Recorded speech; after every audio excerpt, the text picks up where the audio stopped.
Okay guys, second to last season, let's do this, we're almost finished!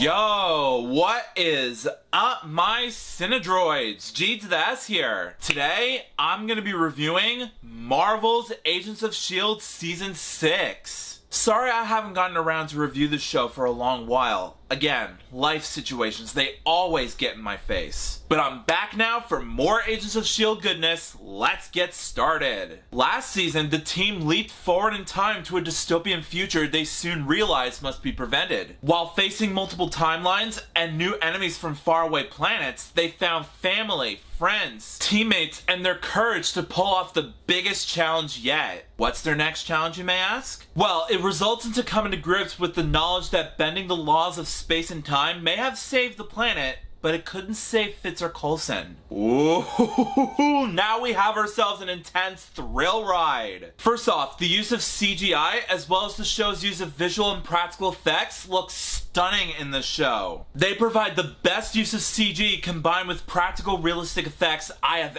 ever seen. And I'm not talking about how much money they spent to make it, which of course, they spend a whole chunk of money making it look good. Over $9 million?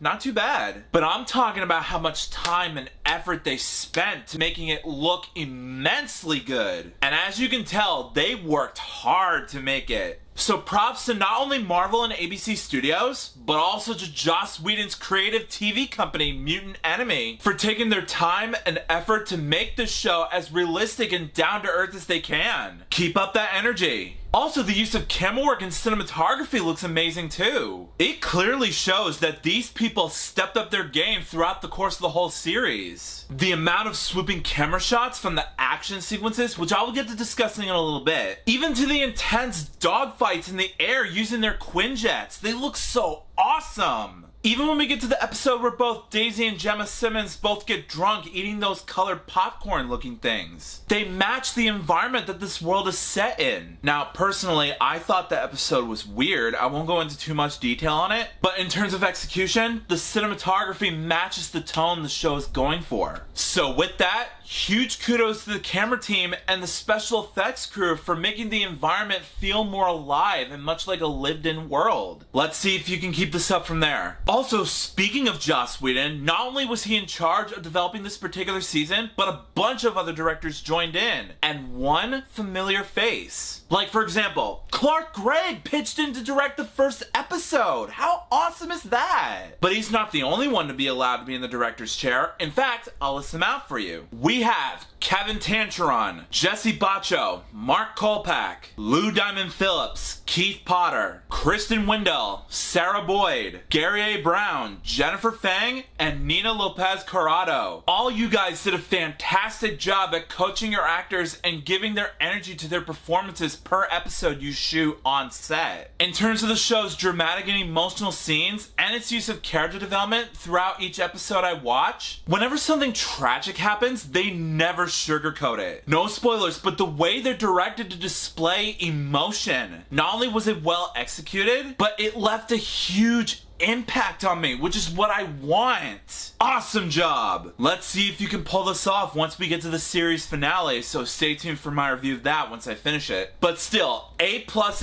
all across the board to you all. Keep up the awesome work. Even the story for this particular season was very intriguing. Coulson turns evil in this season, and he has hired a couple of lackeys to do his dirty work. One's a big brute with powerful strength, and the other's a manipulative female psychopath who plays mind games with other people. Sort of like a mix between Scarlet Witch and Harley Quinn fused together.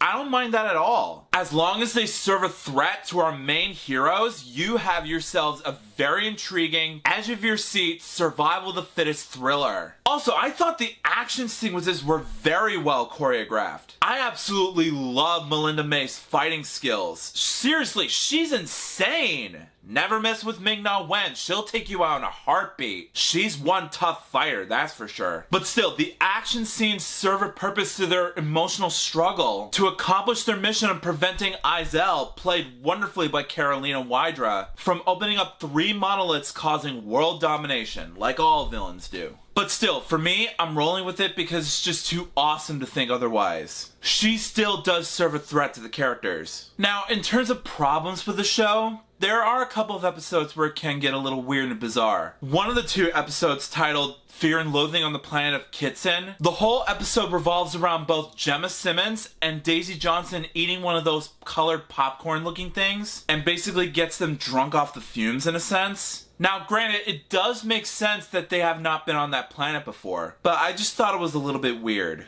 No rhyme or reason. Also, the other episode titled Code Yellow, the whole idea of having social media references in it, like hashtags, selfies, and saying social media terms like it's lit, straight fire, and all that kind of stuff, can get a little overboard for me, since I do say those slang terms every once in a while, not all the time. And I'm not that big of a social star myself. It's hard to get recognized. But still, those 2 episodes do not bog down the whole series as a whole. So with that said, in the end, I thought Season 6 of Agents of S.H.I.E.L.D. was very intense overall. It had memorable characters, intense emotional moments, fun action sequences, amazing cinematography, and the story still gets me intrigued. Not once did I get impatient throughout the whole series. It had me coming back for more and more to offer, and that's always important to have. And I cannot wait to see how it all ends once I get the chance to watch Season 7 sooner down the line, so stay tuned for that. But in the meantime,